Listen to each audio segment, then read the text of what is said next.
25 सितंबर देश की सियासत के साथ साथ बिहार की सियासत की दशा और दिशा को बदल सकता है। आपको बता दें कि 25 सितंबर को पूर्व उप प्रधानमंत्री चौधरी देवीलाल की जयंती है और इस मौके पर बिहार पूरे देश के तमाम गैर बीजेपी और गैर कांग्रेसी नेताओं को बुलाया गया है और सभी शीर्ष नेताओं को बुलाया गया। अब तक जो पुष्टि हुई है उसमें बिहार के मुखिया नीतीश कुमार के साथ साथ अकाली दल प्रमुख प्रकाश सिंह बादल के साथ साथ आपको बता दें कि एचडी देवगौड़ा शामिल होंगे। यानी जो भी पूरे देश में गैर बीजेपी और गैर कांग्रेस के शीर्ष नेता हैं उन तमाम नेताओं को आमंत्रित किया गया है और ये कहा जा रहा है कि ओम प्रकाश चौटाला इस दिन तीसरे मोर्चे का ऐलान कर सकते हैं। एक महीना पहले ही उन्होंने ये बात कह दी है।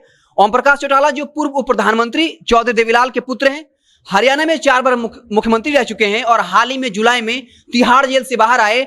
इन पर यह आरोप है कि इन्होंने 3206 जूनियर बेसिक शिक्षकों की गैर कानूनी तरीके से भर्ती की थी, जिसके बाद 10 साल की सजा हुई। इसके बाद वो जुलाई में बाहर हुए हैं और इसके बाद अब वो तीसरे मोर्चे का 25 सितंबर को ऐलान कर सकते हैं। आपको याद होगा जब दिल्ली में जेडीयू की राष्ट्रीय कार्यकारिणी का बैठक था जिसमें लल्लन सिंह को राष्ट्रीय अध्यक्ष चुना गया, उस कार्यकारिणी की मीटिंग खत्म होने के बाद नीतीश कुमार गुरुग्राम पहुंचे थे ओम प्रकाश चौटाला से मिलने के लिए। उसके बाद यह कयास लग रहा था कि क्या नीतीश कुमार तीसरे मोर्चे को समर्थन दे सकते हैं। और इसी दरमियान आपने सुना होगा जब उपेंद्र कुशवाहा ने पीएम मटेरियल का राग अलापना शुरू किया, उसके बाद कैसे जेडीयू और बीजेपी के बीच इस बात को लेकर तकरार छिड़ी कि नीतीश कुमार पीएम मटेरियल हैं या नहीं।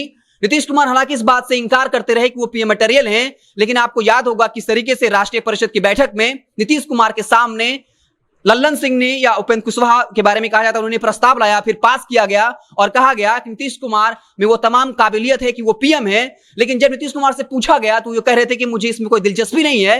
ये अलग बात है कि ठीक उसी वक्त उनके कार्यकर्ता ये नारा लगा रहे थे कि देश का प्रधानमंत्री कैसा हो, नीतीश कुमार के जैसा हो। तो 25 सितंबर को एक बड़ा ऐलान हो सकता है। बकायदा ओम प्रकाश चौटाला ने कह दिया है कि इस वक्त देश में कांग्रेस कमजोर हो चुकी है और ये सच बात भी है। जहां पंजाब में कैप्टन अमरिंदर और नवजोत सिंह सिद्धू आमने सामने हैं, राजस्थान में अशोक गहलोत और सचिन पायलट आमने सामने हैं, वहीं मध्य प्रदेश में कांग्रेस के अंदरूनी अंतरकलह की वजह से वहां कांग्रेस सत्ता से बाहर हो गई। ऐसे में अब अलग अलग जो क्षेत्रीय पार्टियां हैं, मजबूत पार्टियां हैं, वो चाहती हैं कि देश में तीसरा मोर्चा बने और प्रधानमंत्री मोदी को 2024 के लोकसभा चुनाव में मात दिया जा सके।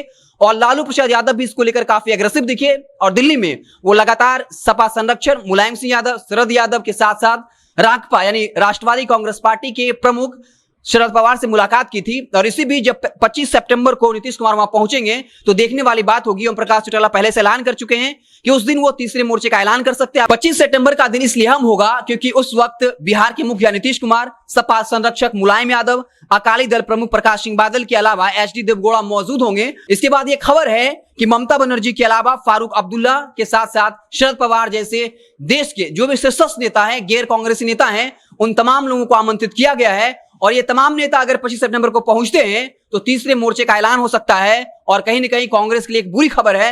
लेकिन जिस तरीके से नीतीश कुमार को पीएम मटेरियल बताया गया उसके पीछे की रणनीति अब साफ दिख रही है। सबसे पहले नीतीश कुमार ओम प्रकाश चौटाला से मिलते हैं, वही ओम प्रकाश चौटाला जो देश में तीसरे मोर्चे की बात करते हैं। तो ये कहीं ना कहीं पूरे देश की सियासत और बिहार की सियासत की दशा और दिशा बदल सकता है जब बीजेपी के सामने गैर कांग्रेसी का एक संयुक्त मोर्चा होगा। अब इसमें कौन कौन से दल होंगे, कौन सा नेता उसका मुखिया होगा और अलग अलग दावेदार भी, एक तरफ ममता बनर्जी है, एक तरफ नीतीश कुमार है, ऐसे में कई और दावेदार सामने आएंगे। क्या कुछ होगा ये तो आने वाले वक्त में बताएंगे। लेकिन 25 सितंबर का दिन काफी अहम होने वाला है जो देश की सियासत के साथ साथ बिहार की सियासत की दशा और दिशा को बदल सकता है।